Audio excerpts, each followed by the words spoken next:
Welcome back, everyone, to another episode of the Victorian magazine. August 1990, so the very last month of summer, pretty much summer weather. And I do see that there was something that inspired me here, so I'm excited to see what that is. And for those of you who are new to my channel in the episodes, I marked these in the back of about 7 years ago. I went through the Victorian magazine and marked what was inspirational or inspiring to me at the time. And now I don't remember what it was, so it's kind of fun to look back and see what I was thinking back then.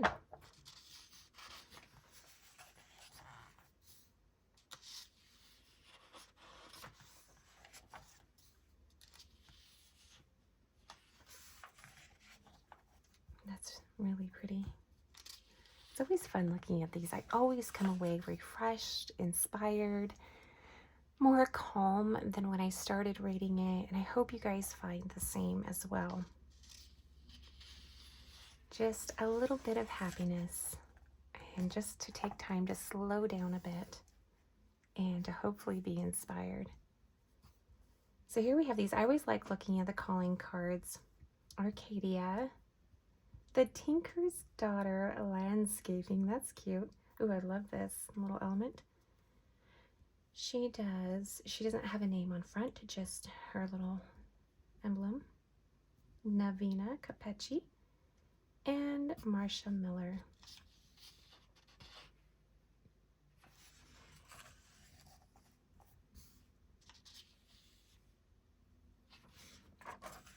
Here we have, oh my goodness, such a typical 90s theme, at least in early 90s. So this is 1990, so we're fresh coming from the 80s, moving into the 90s, and of course Ivy was everywhere. Do you remember Ivy? It was almost like there was an Ivy revival. We had this, I remember, in our home for sure, and look at that lovely setting. But it's so fun just to see that and just to remember. Oh my goodness, we did that. So much Ivy. We even had to paint it on the wicker.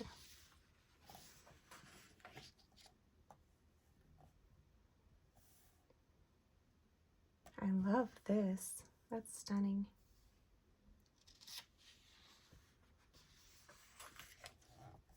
Look at that little collection there. I love this. So I did take a walk into the forest and we gathered up all of these. This one here is St. John's wort. And I do hope to press these. I think I'll probably have to go back and pick them fresh.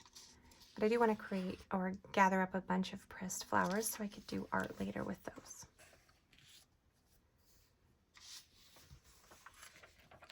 Oh, I love this color. Look at this beautiful shade. Such a deep, rich tone. I love the palette of that. I pretty much like all the color palettes, but just the different textures, the different colors together, they make my eyes so happy.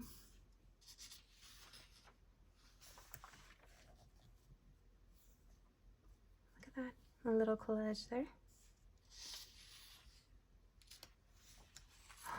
Ooh, I like this one. This is gorgeous. Look at the ribbon. And a different collection of things here. Little babies, shoes, the photo. And look at the little bunny rabbit. And look how intricate this is here, the embroidered and smocking.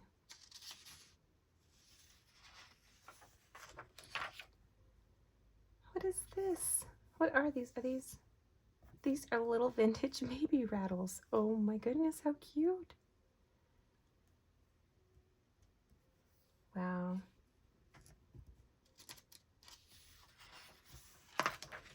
Of lavish summer. What did she write? We begin this, oh no, they are writing. Okay, let's see. In her ode memory, English poet, saying of a warm rose of summer in room where there sits a blessed memory.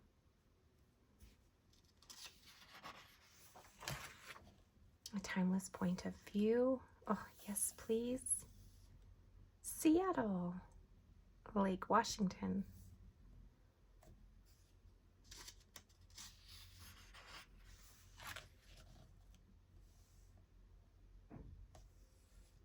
So they're still doing a bit of the softening of the photography. Do you see how it's kind of muted? It's softened.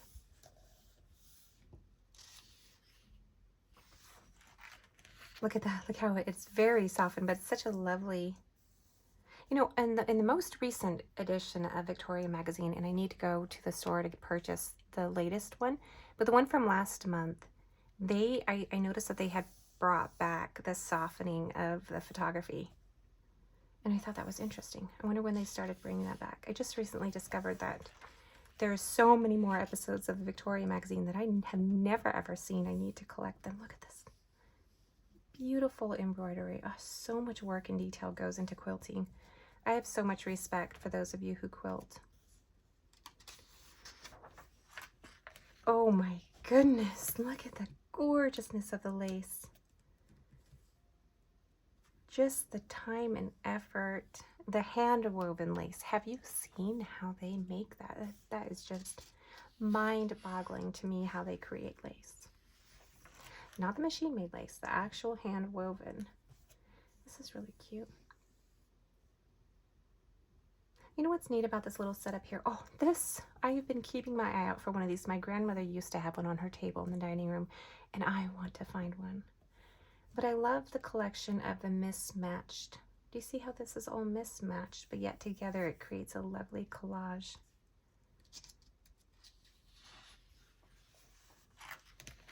Oh my. That is, just look at the wallpaper. What is that? Is that actually fabric? This room was built around a 16th century Italian ceiling by Paolo Veronese. She had no qualms about mixing the new with the old, the everyday with the exquisite. So it's very eclectic, I would say. You know, that is amazing. Some of the old wallpaper was actually a leather that was embossed, and I think it's incredible.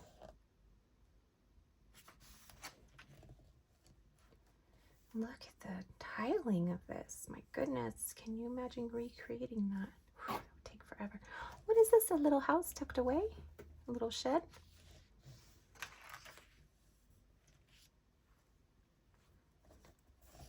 The woven, intricate. Look at even the detail outside of the window.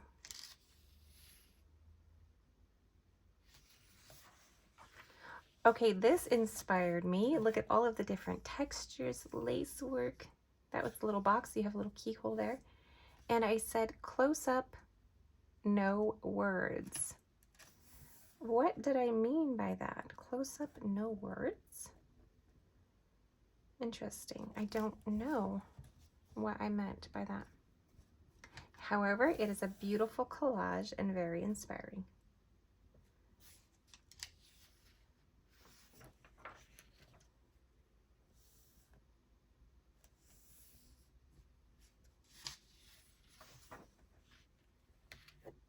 I don't know if we came across the front cover page yet. Okay, so it looks like that. Aviator inspired. Amelia Earhart inspired. There she is.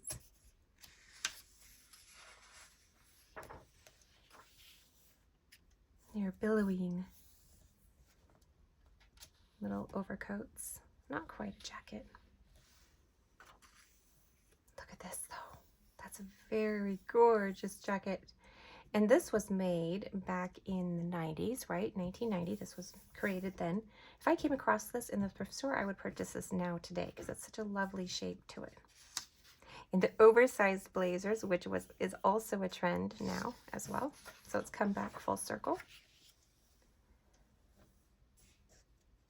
It's always fun to see styles come back. And that means that I'm pretty old if I'm seeing styles come back again. But I don't mind being as old as I am. I would never want to go back to the person I was before. I've learned way too much. I was so frightened, such a frightened individual. Tasha Tudor, I love Tasha Tudor. She is such a wonderful artist. And I know Victorian magazine features her quite regularly. I think they come back to her quite often. And she's such a wonderful inspiration. There's a particular scene of a drawing that she created of the birthday cake scene. I don't know if you are familiar with that, where they put the birthday cakes in the river and they float down. I would love to recreate that with with the dried florals. That would be so much fun to do, to recreate kind of like that birthday scene. Look at her lovely garden. No wonder she was inspired and such a beautiful artist.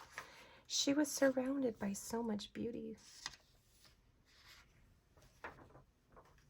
Look at that. Just, oh my goodness, what are these? Okay, I found these in the forest and I love them. They are my favorite flower. I was just looking at these this morning. I wish I knew what that flower was. If you know, please let me know in the comments. But it's the most beautiful, lovely spray ever. And when they first are developing, they have this tiny little, right here like this, it looks like a little fairy umbrella. Blue and white, one of my favorite dish themes. Blue and white, I love it so much. A charmed palette. Well, yes, you have a charmed palette. Look where you live. You overlook the ocean. My goodness. How lovely. I love this yellow and the green. Isn't that a gorgeous background? Look at those dishes. Oh my goodness, that is gorgeous.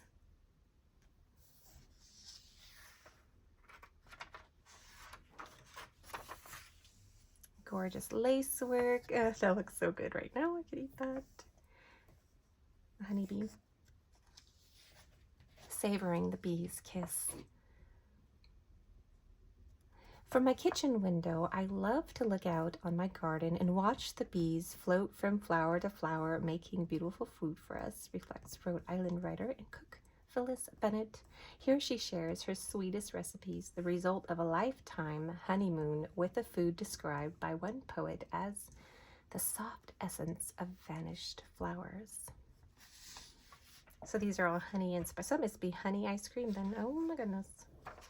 Oh, wow, that's gorgeous. Look at this palette. It must be all different honey jellies and jams. Glowing like amber jewels in crystal jars are Phyllis's special honeys, which she flavors with ginger, citrus, or raspberries above, or homegrown lavender below. Oh, if you warm honey on the stove and blend it with fruit or spices, you can give it the most enticing taste. That's fun. I didn't know you could do that. There's more. She probably has recipes. Oh, look at that. Doesn't that look good?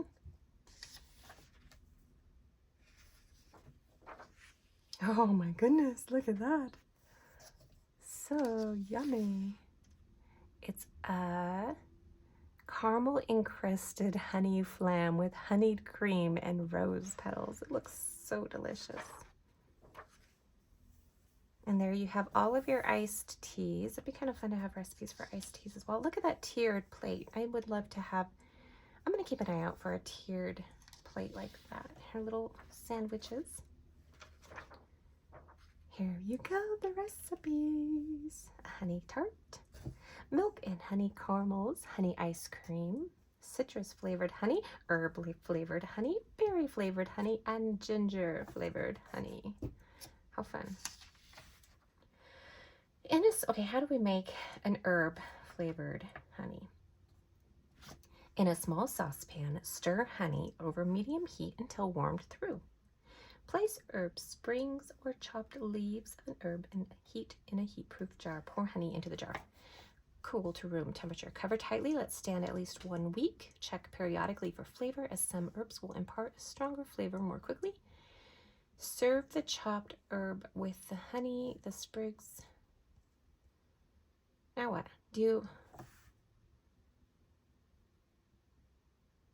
Just the sprigs? Because you wouldn't want the chunks in there, right?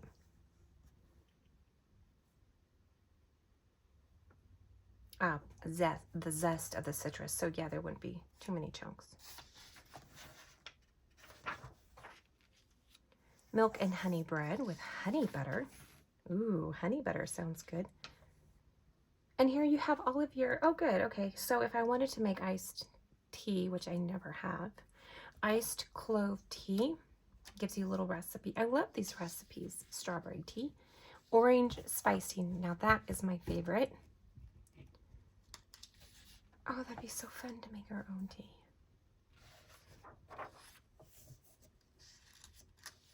Mini blackberry muffins. Ooh, cucumber sandwiches. I know that's a very popular trend in England, but I've never really... Have I had a cucumber sandwich? What is in here? Salted butter, chopped fresh mint leaves, white bread, cucumber. I've had cream cheese with cucumber, but I've never had butter.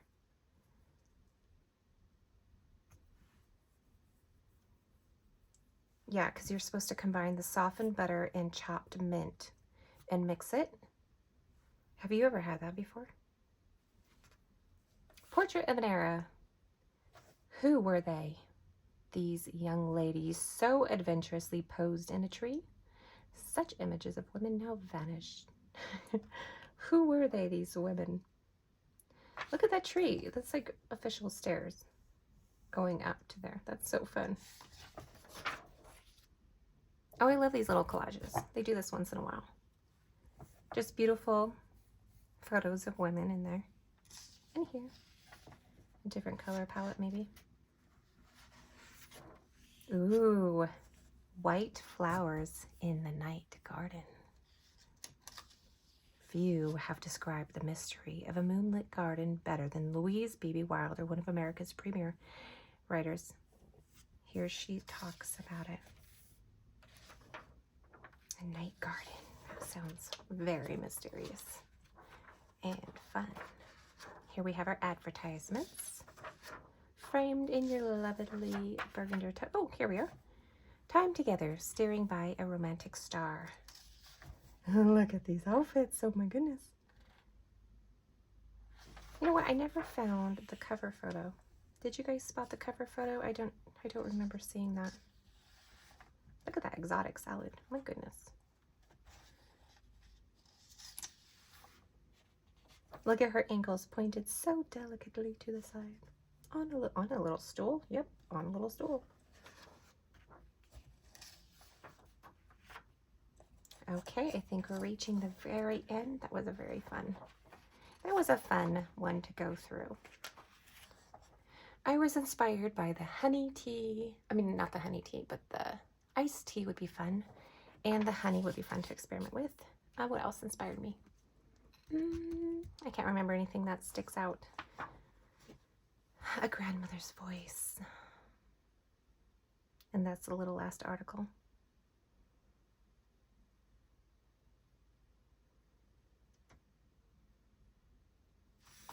I was reading it a bit, that's why I was silent. Right here, this just popped out at me. She goes, my grandmother would tip a blossom forward as tenderly as she kept our own faces, and we'd inhale its blissful scent, or stroke a soft petal, or learn a new name. Peace, or Chrysler Imperial, or Queen Elizabeth, a sort of litany of loveliness. That's neat. Okay, you guys, that was fun.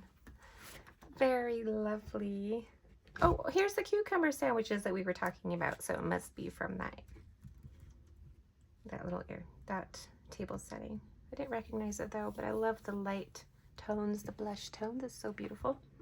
Next time we will get to explore September, so we're moving into the warm, cozy, more like fabric and blankets and cozy settings, which I love so much too. So goodbye until next time.